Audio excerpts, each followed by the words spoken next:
जय श्री ओम नमः सिद्धेभ्य नमो हरिहन्ताण नमो सिद्धाणं नमो आयर्याणं नमो वज्रायाणं नमो लोभे सबसानम् मोक्षमार्गस्य नेतारं वेत्तारं कर्मभूभृतां ज्ञातारं विश्वतत्त्वानां वन्दे तद्गुणलब्धये। तत्वार्थ सूत्र, जिसका अपना 7वां अध्याय चल रहा है, 7th चैप्टर आज अपना शुरू होने वाला है। पर 6th चैप्टर की जो चर्चा है वो अपनी हो चुकी थी। चलिए शुरू करते हैं 6th चैप्टर को।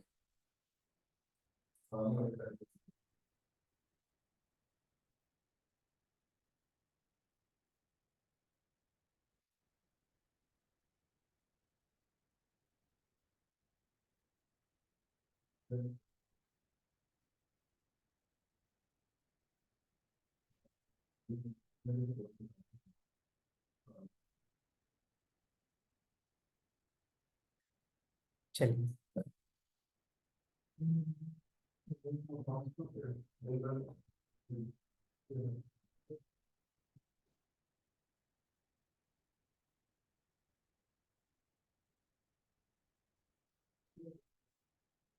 चलिए, सबसे पहले सूत्र बोलता हूं मैं।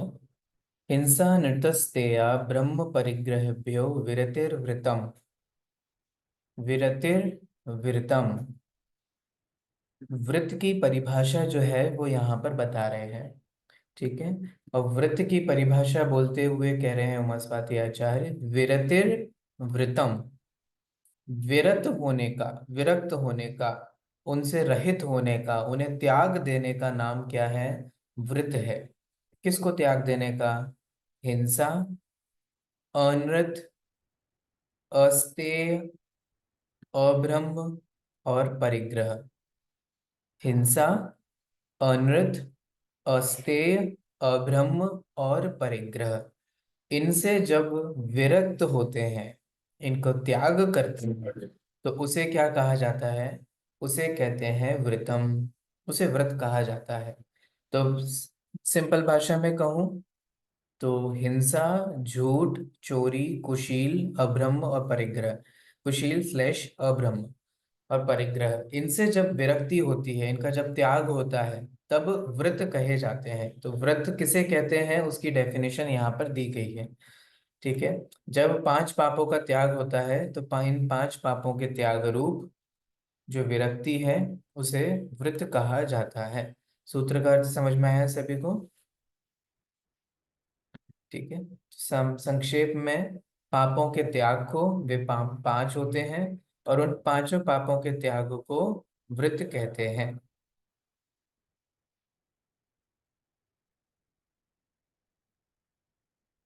चलिए आगे बढ़ते हैं।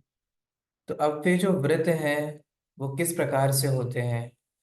जो 5 पापों को त्यागा गया है, तो उनको किस रूप से त्यागा गया है, किस प्रकार से त्यागा गया है, उससे व्रत के 2 भेद बन जाते हैं। अगर उन पापों को एक देश, है ना, पार्शियली त्यागा गया है तो वे अणुव्रत कहलाते हैं। और अगर उनको संपूर्ण रूप से त्यागा गया है तो वे महाव्रत कहलाते हैं। ठीक है। तो इसी बात को आचार्य देखिए आगे के सूत्र में बता रहे हैं। देश सर्वतो णुमहति। देश सर्वतो णुमहति। देश और सर्व, माने जब एक देश त्याग होता है तो अणुव्रत, जब सर्वतः त्याग होता है तो महाव्रत। किसका किसका त्याग होता है बताइए? अहिंसा सत्य, अहिंसा असत्य। पांच अहिंसा का प्रकार त्याग के होता है। पापों का। 5 प्रकार के पापों का। हम्म। हिंसा का त्याग, सॉरी, अहिंसा बोल दिया मैंने। कोई बात नहीं। व्रत 2 प्रकार के होते हैं। ठीक है। जब इन 5 पापों का एक देश त्याग होता है तो उसे कहते हैं अणुव्रत। जब इन्हीं हिंसा आदि का पूर्ण त्याग होता है तो उन्हें कहते हैं महाव्रत। अणुव्रत कब होते हैं? जिसको अणुव्रत होते हैं वो श्रावक होता है कि मुनिराज होते हैं, क्या कहलाते हैं बताइए? श्रावक, श्रावक को श्रावक। अनुव्रत और मुनिराज को तो महाव्रत। उनको व्रती श्रावक कहते हैं, क्योंकि उन वे व्रत सहित श्रावक हैं। तो अव्रती श्रावक भी होते हैं क्या? हाँ, होते हैं ना, जिन्होंने जो व्रत नहीं व्रत लिए। करती है तो ठीक है, तो जिन्होंने व्रतों का पालन नहीं किया है ना, ऐसे श्रावक भी होते हैं, और जो व्रत का पालन करते हैं ऐसे भी श्रावक होते हैं। तो व्रती श्रावक को अणुव्रत होते हैं, और जो संयमी जीव हैं उनको महाव्रत होते हैं। तो कितने कषायों के अभाव में होते हैं? अब यहाँ लिखा है कि ये 2 कषायों के अभाव में होता है, ये 3 कषाय के। तो 2 कषाय कौन कौन सी लेनी है?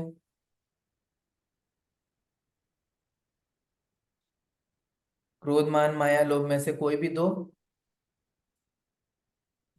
नहीं, यहाँ क्रोध मान माया लोभ में से नहीं। यहाँ क्रोध मान माया लोभ के भी जो फर्दर क्लासिफिकेशंस हैं, अनंतानुबंधी, अप्रत्याख्यानावरण, प्रत्याख्यानावरण और संचुलन, सुने होंगे ना? पहली बार तो नहीं सुन रहे हो हाँ, कि?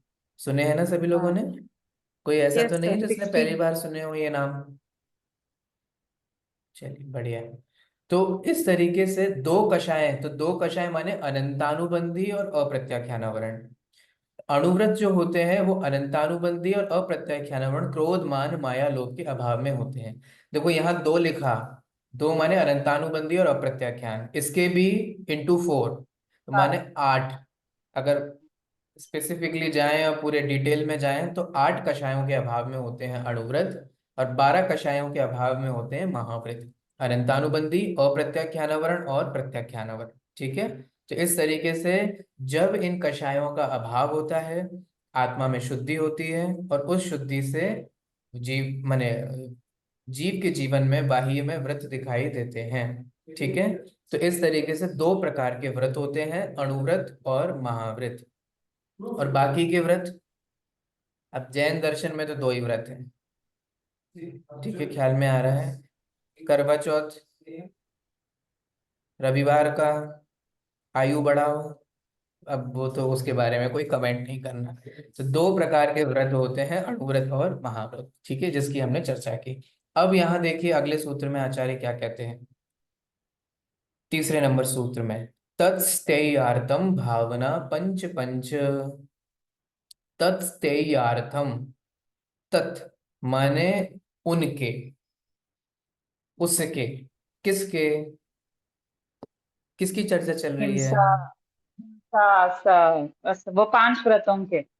हाँ, व्रतों की चर्चा चल रही है, अनुव्रत हिंसा, और महाव्रत। हिंसा की चर्चा नहीं चल रही, व्रतों की चर्चा नहीं, चल रही 5 व्रत व्रतों है ना? के। हिंसा के त्याग रूप जो व्रत हैं उन व्रतों की चर्चा चल रही। तो तत्स्थेयार्थम, उनको माने व्रतों को, स्थेयार्थम स्थिर करने के लिए, भावना, भावनाएं होती हैं। ठीक है, कौन कौन सी भावनाएं होती हैं, कितनी होती हैं? पंच पंच, 5 5। ठीक है, तो 5 5 2 बार लिखा है तो 10 नहीं है, या 5 का मल्टीप्लाई 5 से करो तो 25 नहीं है, 5 ही है। हर एक व्रत की 5 5 भावनाएं होती हैं। वो भावनाओं के बारे में यहाँ पर उमास्वाती आचार्य कहते हैं कि हर व्रत को सुरक्षित रखने, भावना का काम क्या होता है? भावना का काम होता है कि वो व्रतों को सुरक्षित रखें, व्रतों में दोष ना लगे, व्रतों का त्याग ना होवे, अतिचार और अनाचार ना हो। ठीक है, तो इसीलिए वो 5 5 भावनाएं होती हैं हर व्रतों की। अहिंसा महा, देखो अहिंसा व्रत, ठीक है, अस्तेय व्रत, अचौर्य व्रत, अब्रह्म व्रत और अपरिग्रह व्रत, है ना? इस तरीके से इन सब की भावनाएं होती हैं, और वो 5 5 प्रकार की भावनाएं होती हैं। अब यहाँ पर हमें एक शिफ्ट देखने को मिलता है दोनों परंपराओं के बीच में, इसके बाद के सूत्र में। जब हम इसके बाद वाले सूत्र में आते हैं तो जो दिगंबर परंपरा का एडिशन देखते हैं तो उसमें हर एक व्रत की जो 5 5 भावनाएं हैं उनका उल्लेख किया गया है।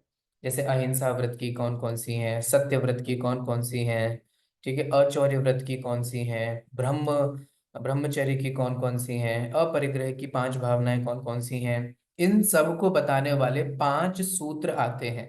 ठीक है। वहीं अगर हम श्वेतांबर परंपरा में देखें तो इनकी जो पांच पांच भावनाओं वाले सूत्र हैं वो हमें देखने को नहीं मिलते हैं।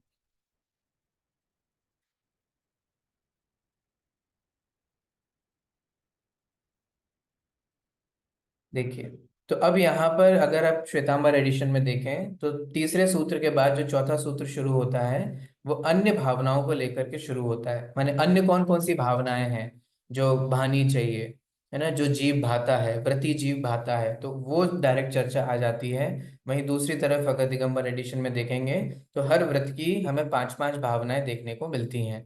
आप लोगों को पढ़ना है कि नहीं पढ़ना? अगर पढ़ना हो तो हम पढ़ा सकते हैं, वरना हम आगे भी स्किप कर सकते हैं, जैसा आप लोग बोलेंगे वैसा कर लेंगे। सर पढ़ा दो सर, बिकॉज ब्रीफ में वो याद रहता है, वो दो सूत्र याद रहता हम्म। है, या एटलीस्ट सूत्र के Yes. नाम भी आ जाएंगे और कौन से वर्ड का कौन सा मीनिंग है ब्रीफ में। क्योंकि फिर उसमें कठिन कठिन शब्द भी आएंगे और फिर उनके मीनिंग भी समझने हम्म, पड़ेंगे हमें। चलिए संक्षेप में देख लीजिए, बहुत डिटेल में सर आप नहीं जाएंगे। मीनिंग समझा दो। हाँ, बहुत ही संक्षेप में देख लीजिए, ज्यादा डिटेल में नहीं जाएंगे अपन। देखिए, हाँ। ये है चौथा सूत्र, जो है अहिंसा व्रत की भावना। वांग मनो गुप्तियार्दान निक्षेपण समित्यालोकित पान भोजनानि पंच। ये 5 भावनाएं हैं, किसकी होंगी? जो पहला व्रत होगा। पहला व्रत कौन सा है? अहिंसा व्रत। तो अहिंसा व्रत की 5 भावनाएं कौन सी हैं? देखिए, वांग माने वचन, मनो माने मन, और गुप्ति माने मन गुप्ति और वचन गुप्ति। ईर्या, ठीक है, ईर्या समिति। आदान निक्षेपण और समिति, आदान निक्षेपण समिति और आलोकित पान भोजनानी। 5 भावनाएं कौन कौन सी हैं? वचन पर गुप्त रखना, ठीक है, माने वचन की प्रवृत्ति को रोकना, वो वचन गुप्ति है। मुश्किल होता है ना वचन गुप्ति करना। मनोगुप्ति, मन की चेष्टाओं को रोकना, चंचल मन को रोकना, वो मनोगुप्ति है।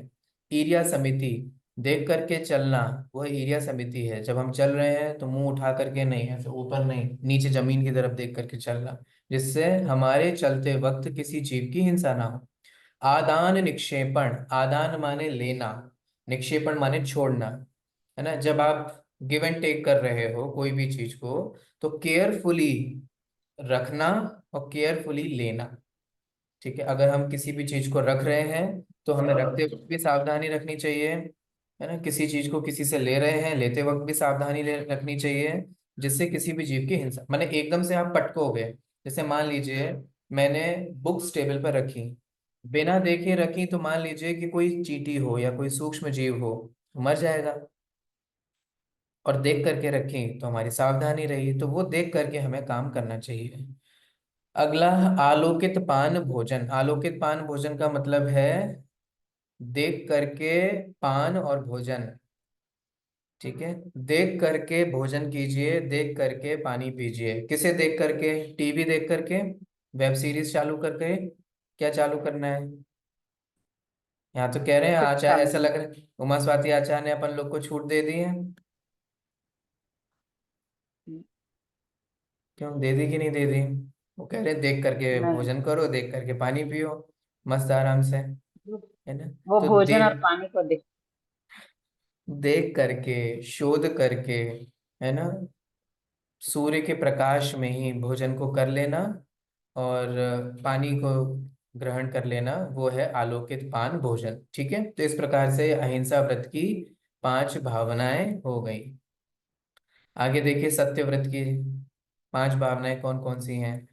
क्रोध लोभ भीरुत्व हास्य प्रत्याख्यानान्य अनुवीची भाषणम च पंच। आप असत्य ना बोलें। तो कैसे असत्य ना बोलें, उसके लिए क्या भावना भानी चाहिए? देखिए, क्रोध, लोभ, भीरुत्व, हास्य और प्रत्याख्यान। प्रत्याख्यान का मतलब क्या होता है? पचकान। लेना, व्रत नियम लेना। हाँ, क्या मतलब होता है? आप उसको प्राकृत व्रत में बोल दोगे पचखांड तो इसका मीनिंग हो गया, ये इसका ट्रांसलेशन हो गया। व्रत में आना सर। सर व्रत और नियम लेना, व्रतों में नियम आना। लेने। देखो, प्रत्याख्यान का मतलब होता है त्याग। ठीक है।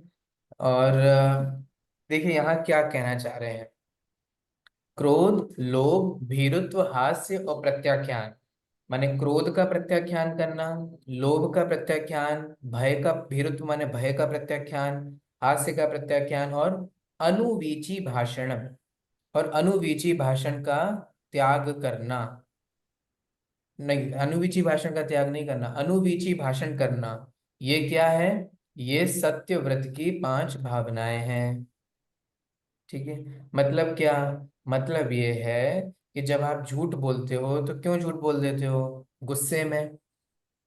अक्सर लोग कहते हैं गुस्से में तुम सच बोलते हो, नहीं, लेकिन गुस्से में हम कुछ भी बोलने लग जाते हैं जो है नहीं है ना? तो आप क्रोध के वशीभूत होकर झूठ बोलते हो। या आपको किसी से कुछ चाहिए हो तो आप बटरिंग करते करते, अरे अरे आप तो गुणों की खान हो, आप ही तो सब कुछ हो, आप ही प्राणनाथ हो, है ना, शुरू कर देते हैं। वो बटरिंग में लोभ के कारण आप झूठ बोलते हो। भीरुत्व, भय के कारण झूठ बोलते हो, किसी से डर लगता है तो झूठ बोलते हो। और ये तो बहुत कॉमन है, हास्य। अरे मजाक कर रहा था, मैंने तो मजाक मजाक में बोल दिया। मजाक मजाक में आप विचार करिए तो कितना झूठ बोला जाता है।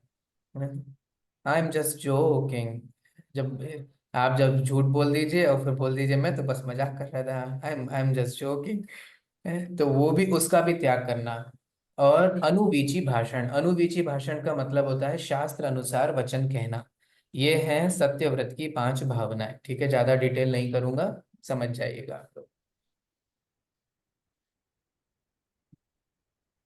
चलिए, अगले किस व्रत की भावना होगी बताइए? कौन सा व्रत है नेक्स्ट? अच्छा हो रही है। आचौर्य। अब आचौर्य व्रत की जो 5 भावनाएं हैं, आइए उसको देखते हैं। शून्यागार, विमोचितावास, परोपरोधाकरण, भैक्ष शुद्धि, सद्धर्म, अविसंवाद, पंच। आचौर्य व्रत की यहाँ पर 5 भावनाएं बताई गई हैं। कौन कौन सी? शून्यागार वास, विमोचितावास, परोपरोधाकरण, भैक्ष शुद्धि और सद्धर्म विसंवाद। क्या मतलब है? शून्यागार का मतलब है कि शून्य माने लोगों के द्वारा जो त्याग दिया गया है, ऐसे आगार, आगार माने स्थान, उसमें वास करना, रहना, माने एकांत स्थान पर रहना, निर्जन लोगों के कांटेक्ट में ना रहना। ठीक है। तो जन संपर्क से दूर, एकांत स्थान पर रहना। विमोचितावास, विमोचितावास का मतलब है कि जो किसी के द्वारा छोड़ी गई जगह है, किसी ने त्याग कर दी, है ना, छोड़ करके चला गया, ऐसे स्थान में रहना। परोपरोधाकरण मतलब दूसरे व्यक्ति को आप जहां ठहरे हो उस स्थान पर आने से नहीं रोकना। ठीक है, कि नहीं नहीं हमने पहले कब्जा कर लिया, हम पहले आए थे, अब तुम जाओ यहाँ से, तुम अपना दूसरा ढूंढो, है ना, ऐसा नहीं। भैक्ष शुद्धि, है ना, भिक्षा के समय शुद्धि का ध्यान रखना, है ना, वो भैक्ष शुद्धि है। और सद्धर्म विसंवाद, सद्धर्म, साधर्मियों के साथ माने समान धर्मियों के साथ विसंवाद नहीं करना, माने लड़ाई झगड़ा नहीं करना। ठीक है। इस तरीके से यह आचौर्य व्रत की 5 भावनाएं हैं। अगला व्रत बट कौन ये सा कुछ है? भी चोरी से तो रिलेटेड नहीं है ना सर? हम्म। ये जो 5 भावनाएं आप बता रहे हो ना, ये कुछ भी चोरी से रिलेटेड नहीं है ना? जैसे है वो पहले वाला भी कुछ भी झूठ से रिलेटेड नहीं है, मतलब है। है। अगर आप किसी की प्रॉपर्टी पर कब्जा कर लोगे तो चोरी हो जाएगी, किसी की छोड़ी हुई पे करोगे तो चोरी नहीं होगी। तो ऐसी चीज पे करना जो किसी की छोड़ी हुई हो। प्लस फिर अगर आप जाकर वहां रह भी लेते हैं तो भी ऐसा नहीं कि दूसरे को नहीं आने देंगे, सब उसी से रिलेटेड है, आप विचार करेंगे तो समझ में आएगा। चलिए, अगला व्रत कौन सा है? ब्रह्मचर्य व्रत। उस ब्रह्मचर्य व्रत की देखिए 5 भावनाएं। स्त्री राग कथा श्रवण, तन मनोहरांग निरीक्षण, पूर्व रतानुस्मरण, वृष्टेष्ट रस, स्व शरीर संस्कार त्याग, पंच। ठीक है, तो क्या कह रहे हैं? स्त्री राग कथा श्रवण, स्त्री में जो राग हो, ठीक है, आपको अपने अपोजिट सेक्स के प्रति जो एक अफेक्शन की फीलिंग हो, ऐसे कथाएं, ऐसी कहानियां, ऐसे किस्से, उनका उनके त्याग करना। और तन मनोहरांग निरीक्षण, उनके मनोहर अंगों के निरीक्षण का त्याग करना।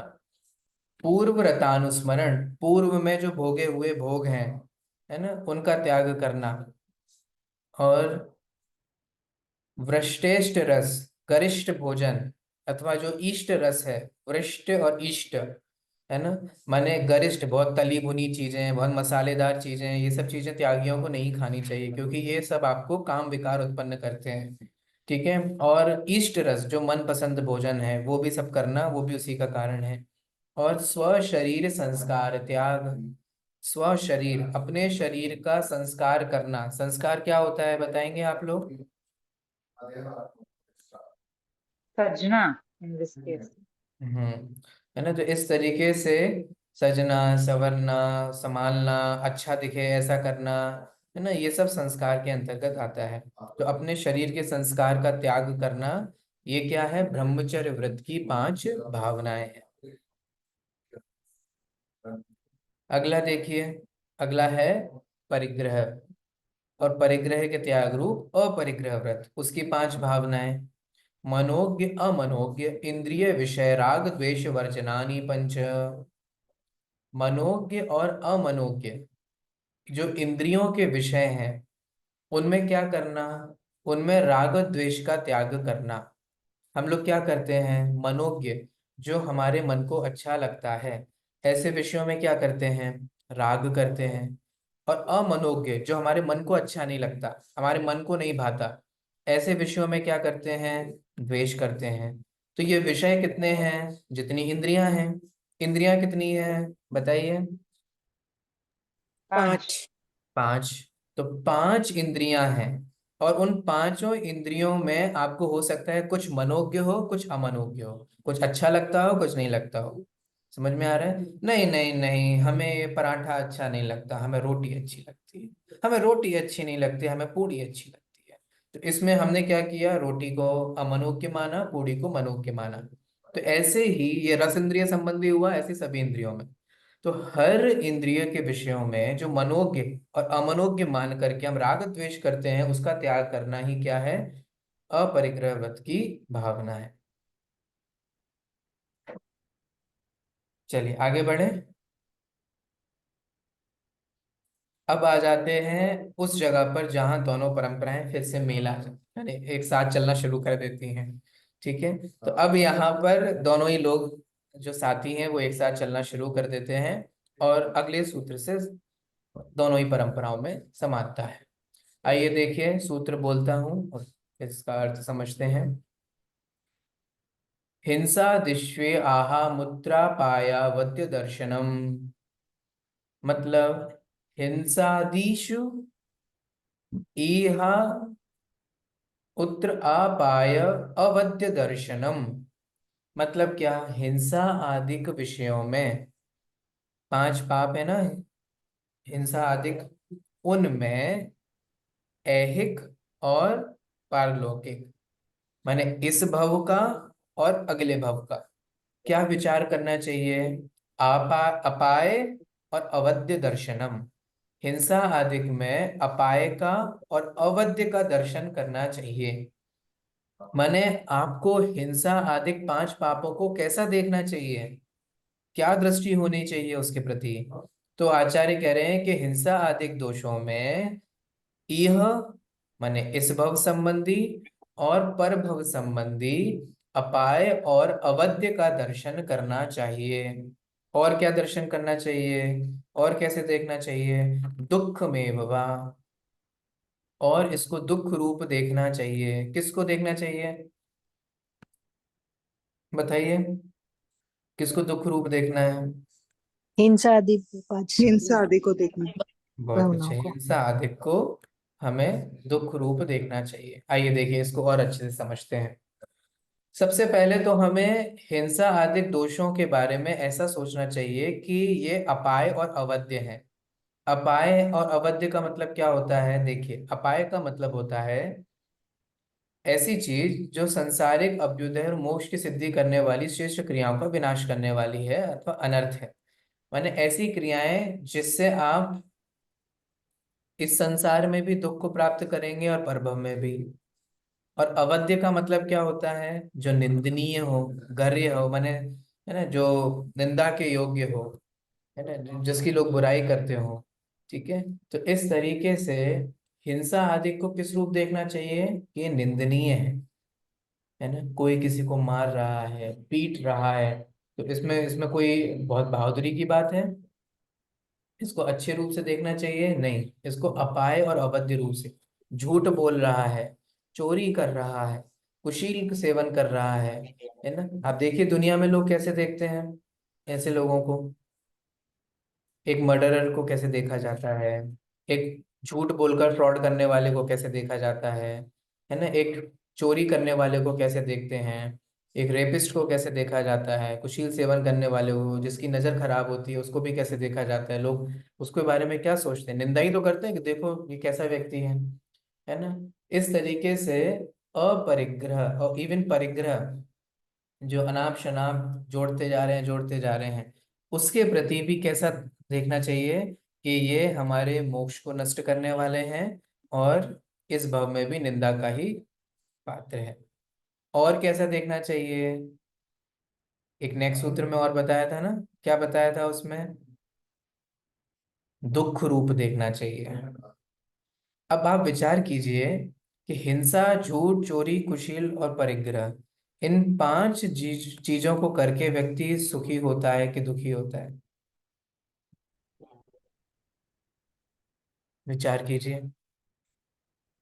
और दुख होता है ये हम कैसे समझें? क्योंकि दुख का लक्षण होता है आकुलता। जहां आकुलता है वहां दुख है, जहां निराकुलता है वहां सुख है। आपको जब भी जिस किसी चीज की भी आकुलता होती होगी, है ना, तब तब आपको दुख होता है। और जब जब निराकुलता रहती है तब तक सुख होता है। ठीक है, अब वो भय के कारण हो सर या आकुलता का या अनएक्सपेक्टेशन के कारण हो, तो वो सभी उसी के अंतर्गत आता है। ठीक है। आकुलता का मीनिंग सर? हाँ, आकुलता का मतलब होता है कि किसी भी चीज के बारे में जब हमें दुख रूप होता है या हमें बहुत ज्यादा टेंशन होती है, उसके बारे में हम संकल्प विकल्प करते हैं, है ना, चित्त स्थिर नहीं रहता, वो सब आकुलता के अंतर्गत आएगा। Can we say you don't feel good after you do that? हाँ, ऑब्वियसली। हम्म। तो यहाँ आचार्य क्या कह रहे हैं? यहाँ कह रहे हैं कि इन पांच पापों को ऐसे देखो कि इस लोक में जो भी ये पांच पाप करता है उसकी क्या होती है? निंदा होती है, सब बुराइयां करते हैं। और परलोक में क्या होता है? परलोक भी बुरा होता है। अगर पांच पाप करोगे तो ना स्वर्ग मिलेगा ना मोक्ष मिलेगा, क्या मिलेगा? तिरंच नरक में घूमते फिरते रहोगे। ठीक है, तो इस तरीके से ऐसे देखना चाहिए हिंसा आदि दोषों को। चलिए आगे बढ़ते हैं। और कौन कौन सी भावनाएं हैं? मैत्री, प्रमोद, कारुण्य, माध्यस्थ्यानि च सत्वगुणादिक क्लिश्यमाना विनेषु। मैत्री, प्रमोद, कारुण्य, माध्यस्थ्यानि च सत्वगुणादिक क्लिश्यमाना विनेषु। क्या कह रहे हैं? कि मैत्री की, प्रमोद की, कारुण्य की और माध्यस्थ, ये चार भावनाएं होती हैं। मैत्री, प्रमोद, कारुण्य और माध्यस्थ। किसमें किसमें क्या भानी चाहिए? देखिए, सत्व, सत्व माने जिसकी सत्ता है, जो सभी संसारी जीव हैं, सब सभी संसारी जीवों के प्रति क्या होना चाहिए? मैत्री। किससे फ्रेंडशिप है आपकी? कि हमारे दो चार फ्रेंड हैं, दो चार मित्र हैं। ठीक है, यहाँ कह रहे हैं सत्वेषु मैत्री, सभी जीवों के प्रति मैत्री भाव होना चाहिए। ठीक है, और मैत्री भाव मतलब किस पे? सभी जीव मात्र पर। तो सत्वेषु मैत्री गुणाधिक जिसमें हमसे अधिक गुण हो, उनमें क्या होना चाहिए? उनसे जलना चाहिए। और क्या करेंगे? जो हमसे ज्यादा अच्छा है, हमसे ज्यादा ज्ञानवान है, हमसे ज्यादा किसी के पास कुछ है, तो हम क्या करते हैं जनरली? जेलसी करते हैं, बुराइयां करते हैं, निंदा करते हैं, और क्या करेंगे? लेकिन यहाँ कह रहे हैं कि अगर आपसे ज्यादा किसी में कोई गुण हो, ठीक है, आपसे अधिक किसी में कोई कला हो, कोई जानकारी हो, ज्ञान हो, संयम में बड़ा हो, किसी भी चीज में बड़ा हो, तो उसमें क्या है? उसमें प्रमोद होना चाहिए। उसमें प्रमोद मतलब होता है हर्ष, खुश होना चाहिए। ठीक है, ना कि उसे ईर्ष्या करना चाहिए। सभी जीवों के प्रति मैत्री, जो हमसे अधिक गुण वाले हैं उनके प्रति प्रमोद, और क्लिश्यमान, क्लिश्यमान जो क्लेशता को पात्र मिल प्राप्त हैं, जो अपने जीवन में दुखी हैं, परेशान हैं, है ना, अपने जीवन की जो स्ट्रगल्स हैं, लाइफ की जो स्ट्रगल्स हैं, उसको ही फेस कर रहे हैं, उनको क्या करना चाहिए? उनके प्रति हंसना चाहिए, उनके प्रति सोचना चाहिए कि चलो अपन इनसे तो अच्छे हैं। करते हैं कि नहीं करते हैं, बताओ? आपको जब भी कोई सड़क पर दिखता है, कोई परेशान व्यक्ति दिखता है, भीख मांगता हुआ कोई व्यक्ति दिखता है, या हैरान परेशान दिखता है, तो आप क्या सोचते हो अपने आप को समझाने के लिए? कि चलो अपन कम से कम इनसे तो अच्छे हैं, we are better than them, है। इसलिए ये हम सेटिस्फेक्शन समझते हैं। ऐसा फील करना चाहिए कि we are better than them. कि यहाँ तो कह रहे हैं कि कारुण्य होना चाहिए, करुणा उत्पन्न होनी चाहिए। करुणा क्या होता है? देखो, आप इसको इन दोनों फीलिंग्स में को डिफरेंशिएट करना सीखिए। जब हम ये समझते हैं कि we are better than them, तो ये हम एक तरीके से अपने आप के ईगो सेटिस्फाई कर रहे हैं, है ना। ये हमारे कहीं ना कहीं मान कषाय की निशानी है। जब हम उन जीवों को देख कर के ये करुणा भाव आती है, तो करुणा मैंने आपको पहले भी बताया था कि करुणा का मतलब क्या होता है, अनुकंपा का मतलब क्या होता है, बताइए क्या बताया था? याद है आप लोगों को कि भूल गए? भूत प्रत्यनुकंपा, ये वाले सूत्र में बताया था, 6th चैप्टर में। दूसरों की पीड़ा को अपनी पीड़ा मानना। उसे बोलते हैं करुणा। एम्पैथी। एम तो जब कोई परेशान दिखे, तो ये नहीं सोचना कि अपन इनसे तो अच्छे हैं, तब ये सोचना कि उसके दुख, उसके वो बेचारा कितना दुखी है, हम उसके दुख को कैसे दूर कर सकते हैं। ठीक है, उस दुख को अपना दुख समझना, वो कहलाती है करुणा। ठीक है, तो वो है क्लिश्यमान कारुण्य। क्लिश्यमानों में कारुण्य भाव होना चाहिए। और अविनयेषु, मैं तो कहता हूं कि आप लोग इस पे एक बहुत अच्छा असाइनमेंट लिख सकते हैं, बहुत अच्छी रिसर्च कर सकते हैं, सिमर जी, है ना। How to deal with people, जी सर।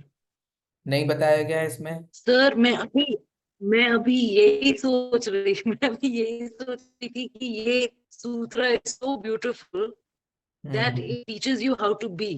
तो हम्म कर सकते हैं सर असाइनमेंट इसी पे। मैं भी। हम्म in this world there are varieties of people and different types of people, how we have to deal with such different types of people, this sutra is very important for that. It tells us how to deal with them, how to have a conversation, what approach we should have if we are dealing with certain types of people. तो बहुत अच्छा है ये सूत्र, अगर आप विचार करें तो, कि किससे कैसे डील करना। You cannot have a single perception to the all people, you cannot have the same rule or the same behavior to each and everyone.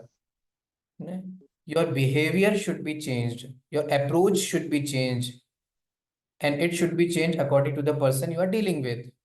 तो हम किससे डील कर रहे हैं, उसके बेस पर हमारी अप्रोच जो है वो चेंज होनी चाहिए।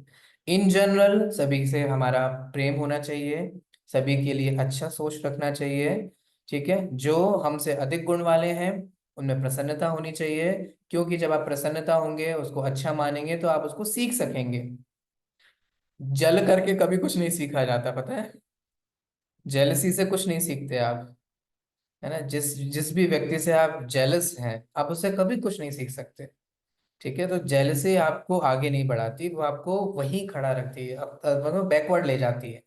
लेकिन अगर कोई हमें ऐसा व्यक्ति मिलता है जो हमसे कम बेनिफिट है ना, we are more benefited than him और हर, तो हमें ऐसे व्यक्तियों के प्रति करुणावृत्ति रखनी चाहिए, है ना। हम जो कर I सकें, had a जितना दूर doubt कर when it सकें। comes to this. I have a hmm. doubt relating to this. अब मैंने अपने बच्चों को सिखाने के लिए how blessed you are, you should be down to earth. उनको ऑर्फनेजेस लेके जाती थी और उनको बोलती थी देखो how blessed you are. जैसे मैं निमांस लेके गई और फिर उनको बोला देखो how blessed you are, so be down to earth and don't be egoistic. So is this wrong? ये करुणा के हिसाब से? यस,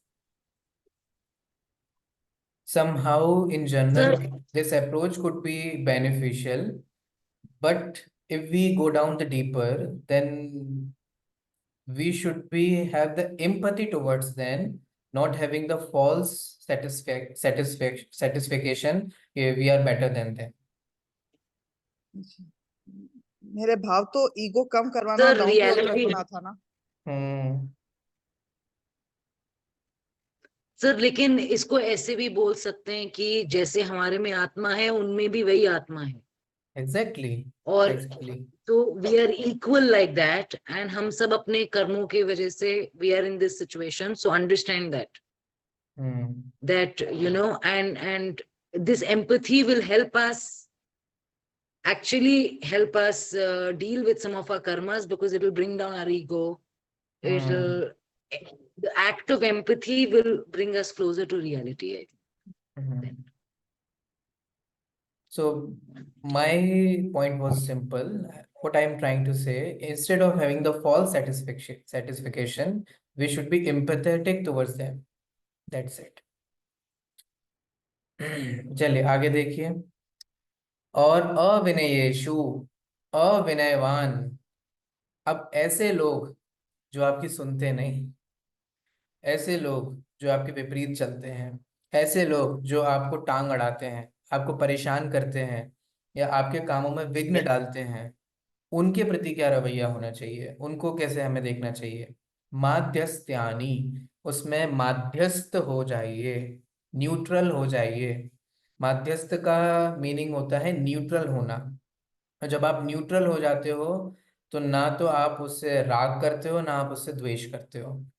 ठीक है, तो यहाँ कहा जा रहा है कि जो प्राणी मात्र है उसमें मैत्री, जो गुणाधिक है उसमें प्रमोद, जो क्लिश्यमान है उनमें करुणा, और जो अविनयवान है उनमें माध्यस्थ वृत्ति अपनानी चाहिए।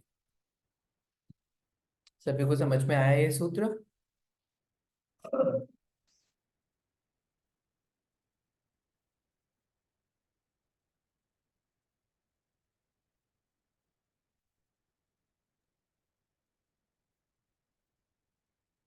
देखिए इसमें बहुत अच्छे से समझाया है, आप लोग इसको एक बार देख लीजिए, फिर अपन आगे बढ़ेंगे।